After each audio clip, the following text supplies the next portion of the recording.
Pandemik COVID-19 yang sudah berlangsung sekitar 2 tahun ini membuat masyarakat harus pintar-pintar melihat peluang untuk menggerakkan roda perekonomian.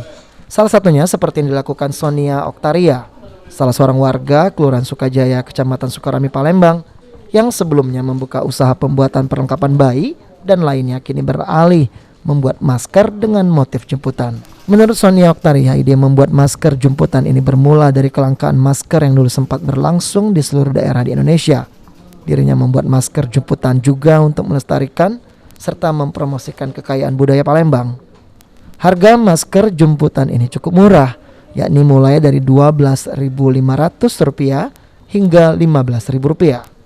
Dalam seharinya, Sonia bisa membuat sebanyak 1.000 hingga 1.500 masker jemputan dengan memanfaatkan tenaga ibu-ibu rumah tangga yang tidak ada pekerjaan di rumah akibat pandemi COVID-19. Sebenarnya kenapa kita bisa produksi masker ya tahu sendiri lah ya, lagi kondisi kita sekarang kayak COVID gini, terus kedua kan kelangkaan terhadap masker medis ya, yang kemarin sempat melambung tinggi harganya segala macam. Ya jujur sih awalnya memang usaha saya sih nggak bergerak di bidang masker ya. Awalnya apa tuh? Awalnya kita baby set, terus juga ada bikin gordin, bikin juga macam-macam pokoknya jahit lah gitu kan. Terus juga bantal sofa yang lucu kan. Nah itu awal mula sih aku bikin seperti itu. Ya. Terus kenapa pilih jemputan sih?